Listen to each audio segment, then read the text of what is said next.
So ayan mga katek, ito naghahanda naman kami para sa Disperse Night dito sa Barangay Tihero, Hilungos, Leyte. Yan. So hanggang mamaya pa to, no? So katatapos lang namin mag-almusal. At ayan. Ano pa lang yung natapos namin, yung mga box pa lang. Yung mga ilaw, ayan, nakakahon pa siya, oh.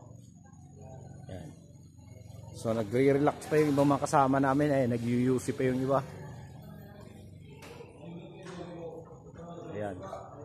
So malaki-laking trabaho pa itong gagawin namin. Ayan. So tingnan nyo ng maigi. Ito pa lang yung natapos namin. Ayan. Yung mga box pa lang. Mga ilaw, hindi pa kami nakapag-umpisa. Ay pa lang yung mga ano, yung mga gagamitin namin. Ayun, may nambabato.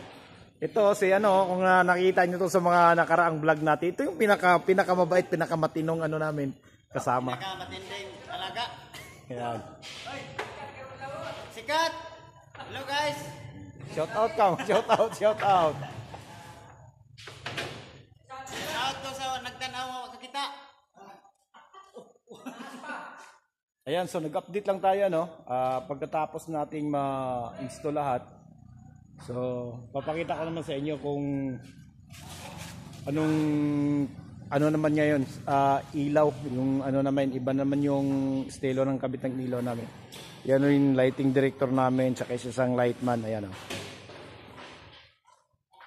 So okay, so hanggang dito na lang muna, ano? So maraming salamat, God bless at bye-bye.